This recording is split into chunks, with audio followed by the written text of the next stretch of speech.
Good morning, welcome back. We're looking at some more complex rational expressions today. And as we get into them, you're going to see, ooh, these are a little more complex.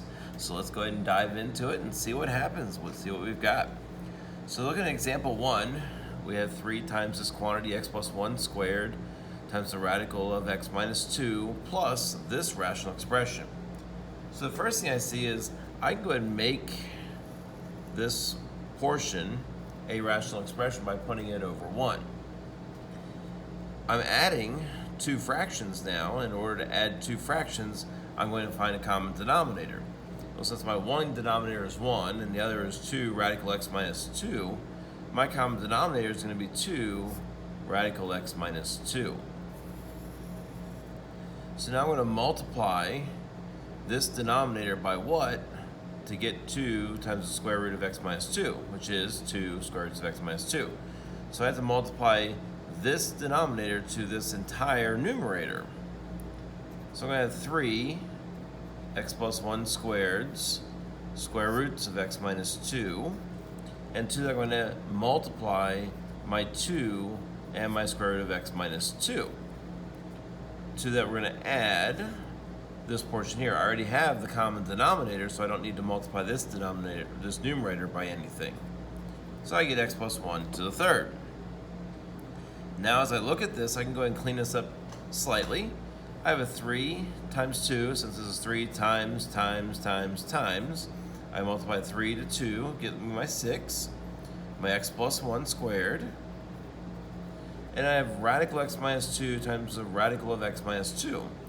Remember, this is x minus 2 to the 1/2 if I write it as a fractional exponent, same as this. And when I multiply, I'm going to add exponents. So 1/2 plus 1/2 gives me a full 1.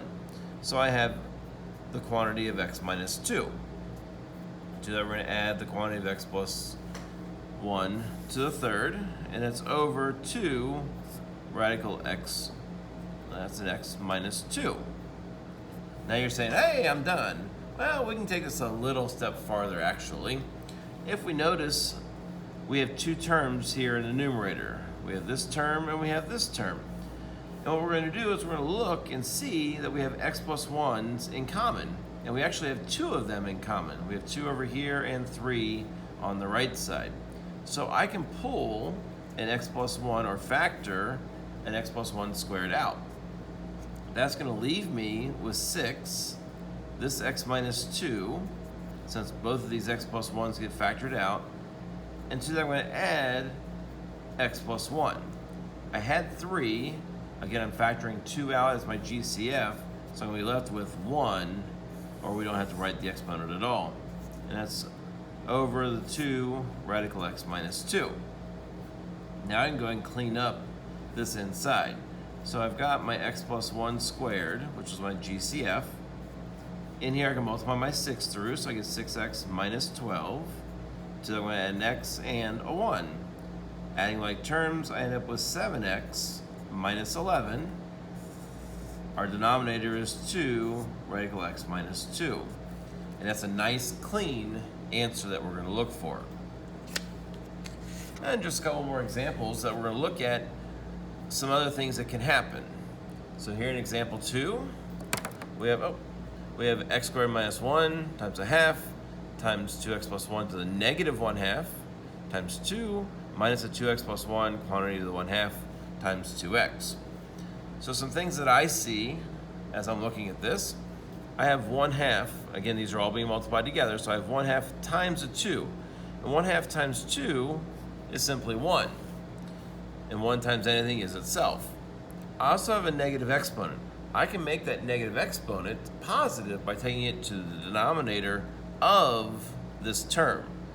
So I can write this as x squared minus 1 divided by the quantity of 2x plus 1 to the 1/2. From that I'm going to subtract my 2x plus 1 to the 1/2 times 2x. And that's all being divided by an x squared minus 1 squared. I'm going to remind you, we cannot cancel this x squared minus 1 up here because of this minus sign. We have 2 terms in the top. So this is really a binomial in the numerator. We can't cancel pieces of a binomial and the monomial in the bottom. All right, so now I have a complex rational. I have a fraction minus, I can make this another fraction by putting it over 1. So I can find a common denominator. My common denominator for the numerator is 2x plus 1 to the 1/2. So this term doesn't need anything added to it or multiplied to it. So I get x squared minus 1 minus, again I have my 2x plus 1 to the 1/2 times 2x. And I have to multiply this 1 by 2x plus 1 to the 1/2 in order for it to be a common denominator. So that's over my common denominator of 2x plus 1 to the 1/2. And this is all over my x squared minus 1 squared. Nice thing's going to happen. Again, we see this 2x plus 1 to the 1/2 multiplied by 2x plus 1 to the 1/2. So it's going to make it a full exponent. So I have x squared minus 1 minus 2x plus 1 times 2x. That's over my 2x plus 1 to the 1/2. Now, we have a fraction divided by, we can make this a fraction as well by putting it over 1. So I have a fraction divided by a fraction. So I can change that to my numerator divided by my denominator. And remember from yesterday, a division becomes multiplication if we take the reciprocal of the second term. So I'm going to do a couple of things when I clean this up.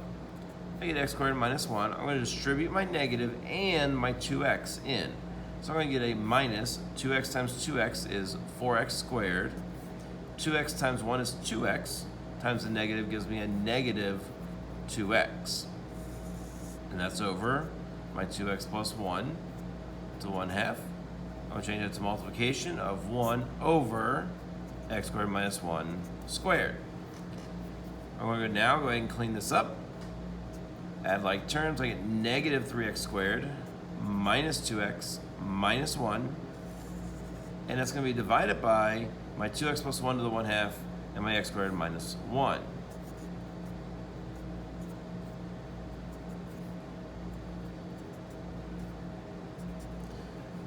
Now, if I look at this, I'm going to go ahead and say, wow, I can pull a negative out of that numerator. So I get 3x squared plus 2x plus 1. And that's going to be divided by my 2x plus 1 to the 1/2 and my x squared minus 1 squared.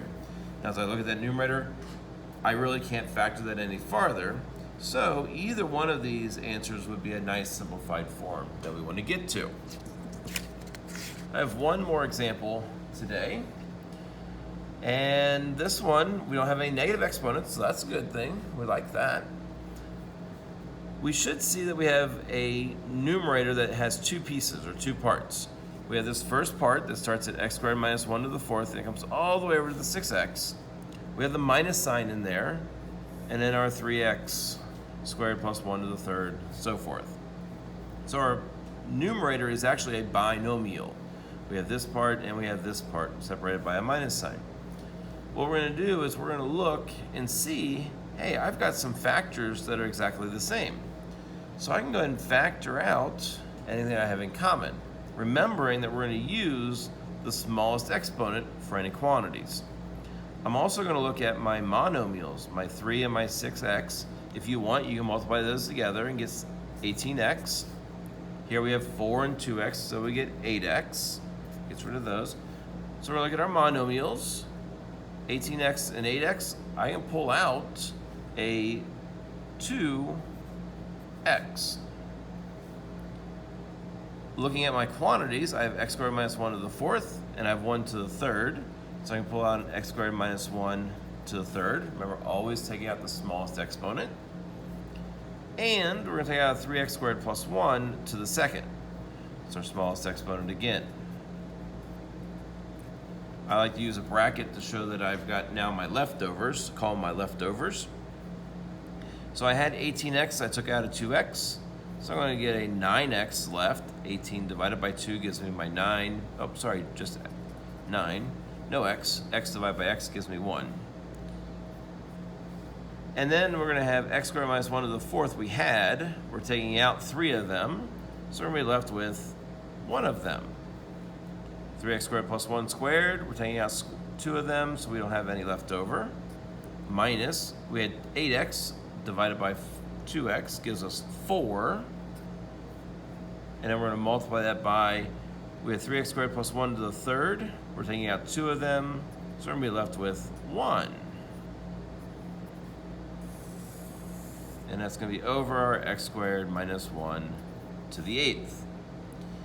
Now I can go inside these brackets and clean them up. Looks a little messy, to say the least. I also have this 2x times this times this times this. So really now we have one big term on the top. I can now cancel my x squared minus 1s, and I can cancel 3 of them.